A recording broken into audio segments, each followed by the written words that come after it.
The scream that tore through the cul-de-sac that evening wasn't fear, it was fury.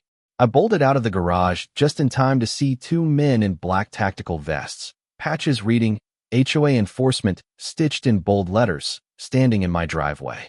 One of them had his pistol drawn, the muzzle aimed straight at my wife's chest. And behind them, towering like some grotesque puppeteer, was Karen, our HOA president, bloated with arrogance, her arms folded as if she commanded a private army. My blood ran cold. My wife, though, didn't flinch.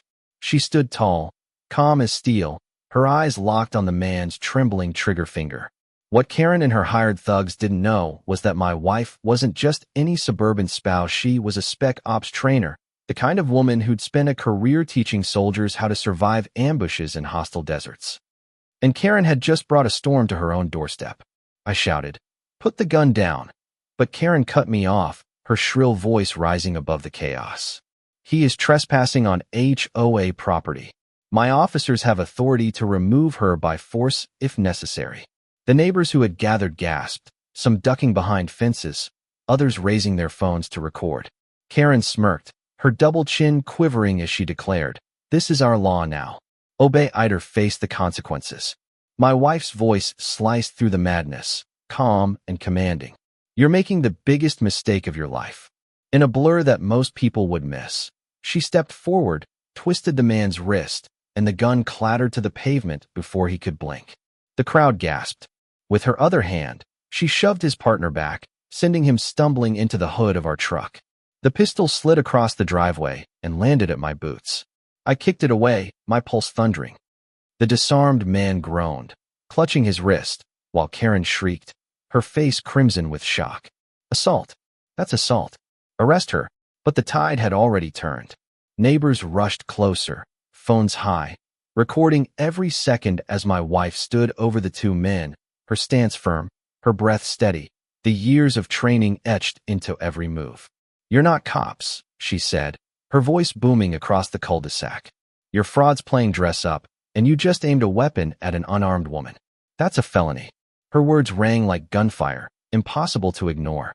Karen flailed her arms, pointing at the patches on the men's vests. "They are HOA enforcement officers. They have every right to protect this neighborhood from rule breakers." But the neighbors laughed, a bitter, angry sound. One shouted, "With guns? You've lost your damn mind, Karen." Another added, "That's impersonating police." Karen's smirk faltered, but she doubled down as she always did, her voice screeching higher. "You're all blind. Without me, this community falls into chaos. I am the law here." That was when the twist came. A patrol car turned the corner, lights flashing, siren blaring just once before cutting off. Out stepped Officer Morales, a man who had lived in the neighborhood years ago and still remembered my wife from when she trained his unit overseas. He took one look at the scene, two men in fake tactical gear, a pistol on the ground, Karen screeching at the crowd, and his expression hardened like stone. "What in God's name is going on here?" he demanded. Karen rushed toward him, nearly tripping over herself.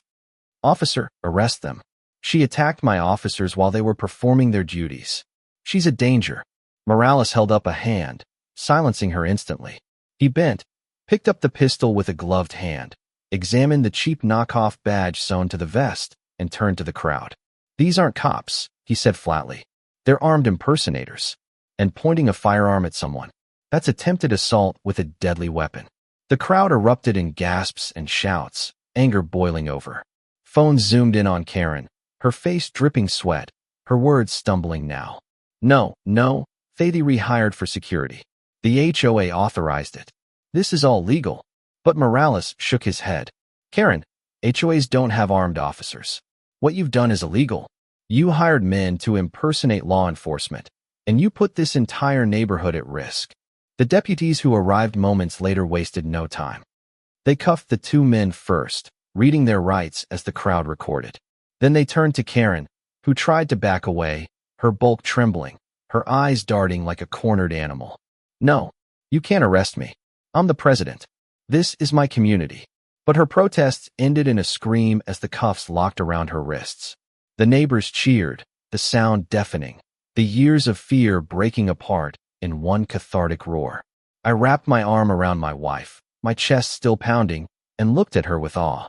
She had stared down a gun and turned the whole thing around in seconds. Karen had tried to turn our street into her private dictatorship, but instead she'd been exposed as a fraud in front of everyone.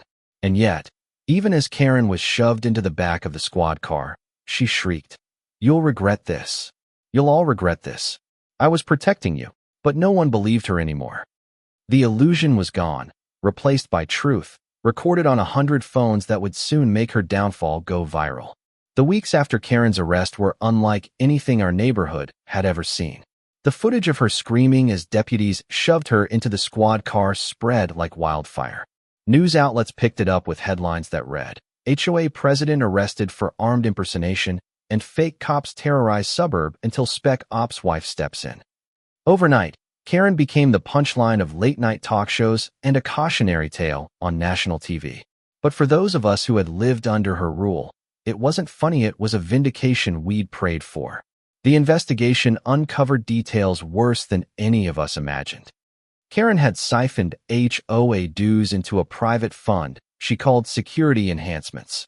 From that pool, she paid the 2 Impo store sex convicts she recruited online, equipping them with knockoff tactical gear and replica firearms she claimed were authorized enforcement tools. The paper trail was devastating. Emails, receipts, and even contracts signed in her hand, giving them jurisdiction over our streets. It wasn't just fraud. It was conspiracy, endangerment, and reckless abuse of authority. The trial was a circus. Karen waddled into the courtroom in a stretched suit that couldn't contain her, still trying to glare like a queen without her crown. Her defense attorney stammered about misunderstandings and community safety, but the evidence was a tidal wave. My wife testified first, her voice steady as she described how the pistol had been drawn on her and how she disarmed the man without a single injury. The jury leaned forward, captivated by her composure. She wasn't just a witness, she was proof that courage defeats tyranny. Then came the imposter's testimony. Hoping for leniency, they confessed everything. Karen had promised them immunity, told them she controlled the sheriff's office, that if they wore the vests and carried the weapons, everyone would bow to their authority. The courtroom gasped when one of them admitted. She said if anyone resisted, we had permission to shoot their tires or drag them off their porch. She wanted total control. Karen's face drained of color, her mouth opening and closing like a fish gasping for air. Neighbors lined up one by one, each telling their own story of harassment. A single mother revealed Karen fined her for letting her kids draw chalk on the sidewalk. A war veteran explained Karen threatened foreclosure because his flag was too large on Memorial Day. An elderly couple recounted how Karen's so-called officers patrolled outside their home at night, shining lights into their windows. The jury didn't just see evidence, they felt the years of pain she had inflicted. When the verdict came, the gavel's cracks sounded like thunder. Guilty on all counts: conspiracy, fraud, impersonating law enforcement, and reckless endangerment. The judge's voice was cold as he delivered the sentence: 15 years in state prison, restitution of all stolen HOA funds, and a lifetime ban from any position of authority in housing associations. Karen shrieked as deputies grabbed her arms, screaming about conspiracies and betrayal, but the courtroom's applause drowned her out. For the first time in years, her voice had no power. The aftermath was more beautiful than any of us could have hoped. The HOA was dissolved by court order, its accounts frozen, its bylaws burned in a bonfire that became a neighborhood celebration. Families who had been fined for nonsense holiday lights, parked trucks, garden gnomes were reimbursed from the restitution fund. Kids rode their bikes freely, laughter echoing without fear of Karen's clipboard. My wife was hailed as a hero, not just for disarming the imposter, but for standing tall in court and proving that truth outlasts tyranny. At the first community gathering after Karen's fall, we unveiled a mural painted on the side of the old HOA office. It showed a woman knocking a gun from a man's hand, standing strong while a crowd cheered behind her.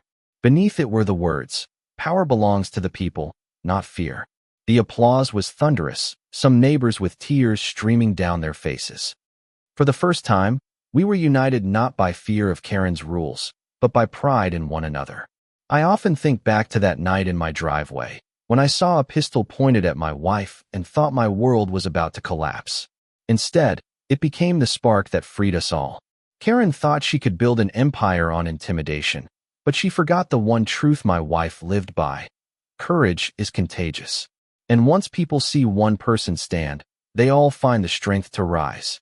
So I'll leave you with this. When someone abuses fake power and tries to rule by fear, do we step back and hope someone else will fix it, or do we risk everything to confront it head-on? Was my wife right to fight back that night, to turn Karen's war into her undoing? Or should we have let it go for the sake of peace? Tell me, is she right or wrong?